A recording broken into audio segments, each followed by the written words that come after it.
Now see, this is the time I might get some caulking on me.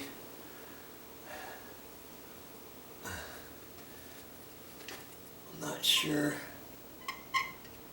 Just be careful. This line you see from down below, you know, so you want to get it as straight as you can.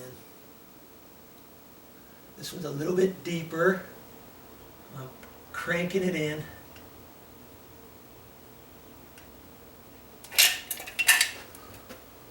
Wipe my finger, wipe that on there. I'm just going to wipe it on my hand, like that. Okay, that's it. Now if I see a little line there on the actual housing, I can get that.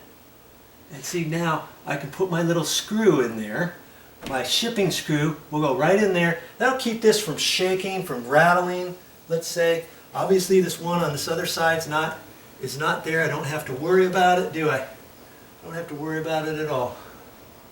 Okay, everything's looking pretty good with that. Now I'm going to go back and caulk the other one.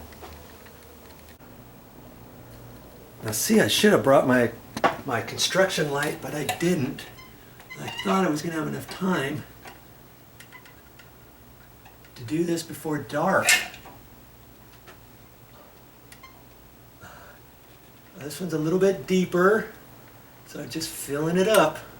Make sure you got plenty of caulking with you. I usually carry an extra tube or so of caulking whenever. I hate to not have enough and be short like right there, and then I have to come back here tomorrow, go back to the store. Wipe that on there. My hand the same angle.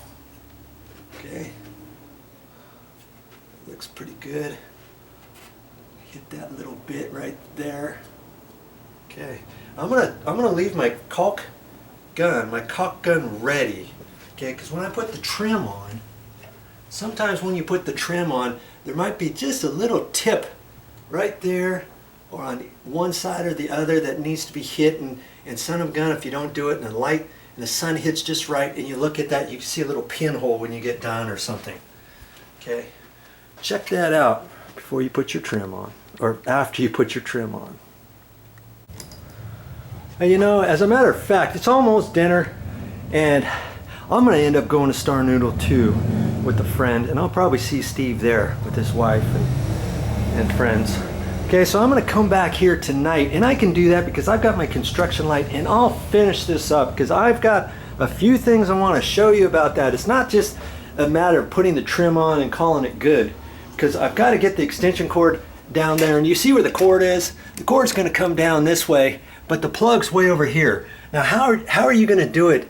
You're going to have all the cord dangling here and run it over here. I'll show you a really good trick on what to do if your cord is coming out on the right and your plug's on the left, or even if your plug is on the right, without having all this stuff hang. Because if you will recall, look at this, look how long this is. It's all rolled up here. It's got a nice little cord in here, and there's even a set screw, a reset button on here, a power button, and a reset button. Kind of like that. And I'll show you all that when I get done from Din Dan. Now you remember, I pulled it out, I had it far enough out so that I could put this screw in here, and that's another thing I normally do. Now on this side over here, my screwdriver is too long, and I'm not going to do that one, but you don't have to put a screw in there. If you want to get one of those screwdrivers that go like that, you can fish the screw in there, but you know, one screw should be plenty, and this looks like it's lined up exact, and I'm just going to get that screw in there if I can. There. That way I know it's seated in there properly, like that. Okay, just make it snug. Okay, there.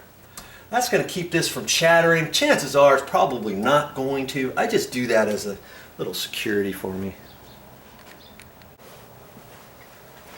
Okay, I'm getting ready to install this trim. There's a few things I need to do first. Here's my cord, and I'm just gonna kind of undo that and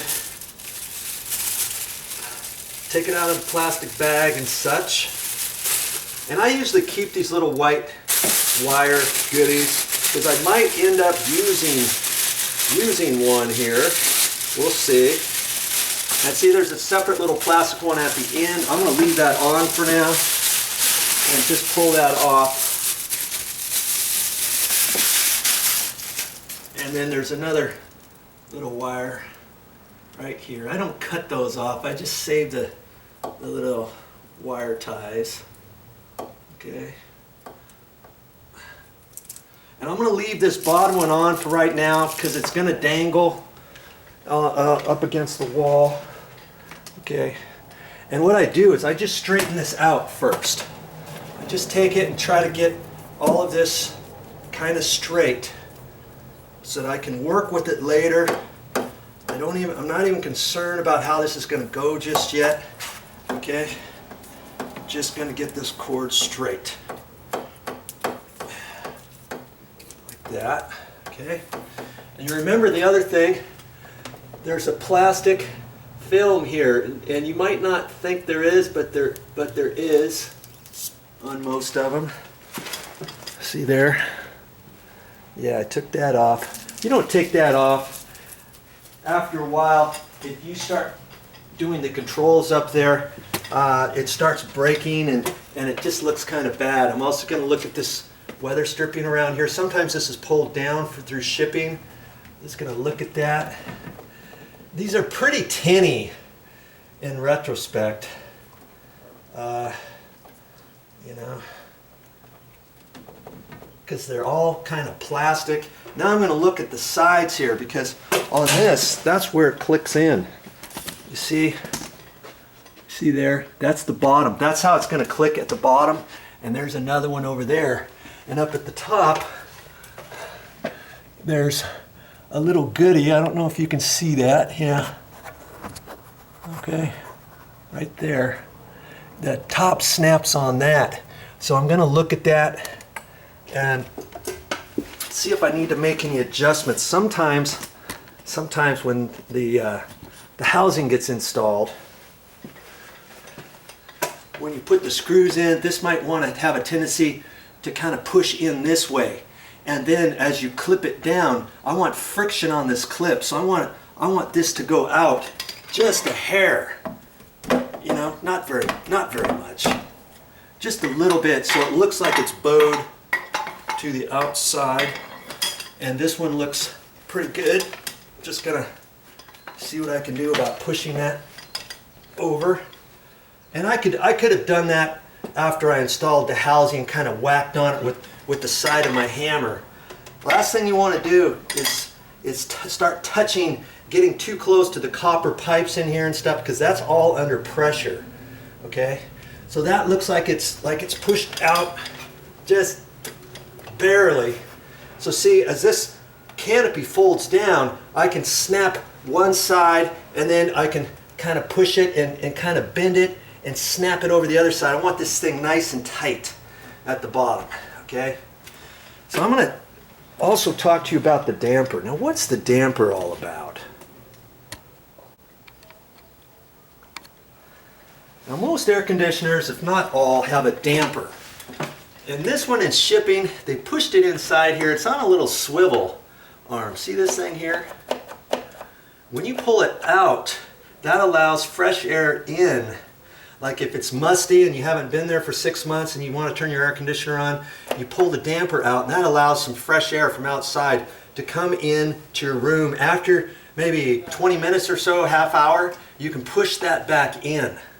Okay, this is a vacation condo rental, so I never will have a need to have that damper out. And my experience has been, if I leave the damper showing through the trim, some people aren't sure what that is. They pull it out, and now they're trying to cool the room, and maybe it's 90 degrees outside, 85 degrees outside. Now you're sucking in hot air into your room while you're trying to cool it. It's an oxymoron. It does not make sense. Okay, so I'm going to push that in. It's on a swivel, and I'm just going to swivel it back in there. I'm going to leave it. I'm going to leave it inside there. I've got it pushed in, and that's all I got to say about that. So now I have a decision to make. How are we going to do the cord? And on this one, we've got the cord over here on the right hand side. We've got the plug down here on the right hand side. That's pretty good, huh? But what are we going to do with all that extra cord? If I plug it in, you could leave it hanging. You could take your wire ties and fold it all up there and have it hanging. But I'm going to take a look at this trim first off. Okay, here's my cover on this, and I see on the side, this is the right hand side, okay, it goes up just like that, and here's a notch here. I look on the bottom and there's a notch there. My experience has been I don't like using the bottom notch though, because the cord sometimes it's pushed in so tight that it wants to kind of pop this off. It gives too much friction on here. Okay, now I look at this, no notch here, no notch there. Okay, so it tells me I got to use this notch, but guess what? I've got the other air conditioner in the other room. Let's see how that's set up, shall we? Let's just check that out real quick. Okay, see how the cord's coming out the right again. Here there's a 4-hour timer here, and that's pretty good for an air conditioner in a vacation condo rental. It's a 4-hour timer. You have to turn that on in order to turn the air conditioner on. So if somebody goes down to the pool, they go down to the ocean, the beach for the day, they don't have the air conditioner, your air conditioner cranking, you know, the entire time you're away, and your electricity bill skyrockets. Well, here if they turn it to 1 hour before they leave, great. It's only going to stay on an hour, then it's going to click off. Or if they crank it all the way up to 4 hours, even if they leave in a half hour, at least you've got the comfort of knowing the air conditioner is going to go off in 4 hours. Okay, now this cord is over here, but the plug is over here. How are we going to do that? I've seen guys run it out the side or the bottom, run it across here, tie it all up and all that. I'm not going to do that. That's hokey. I like to do things a little bit better than that. And here's what I'm going to do. Okay, I'm going to take this, and you got to look at yours, because yours might be different. Okay, remember we saw the notches here?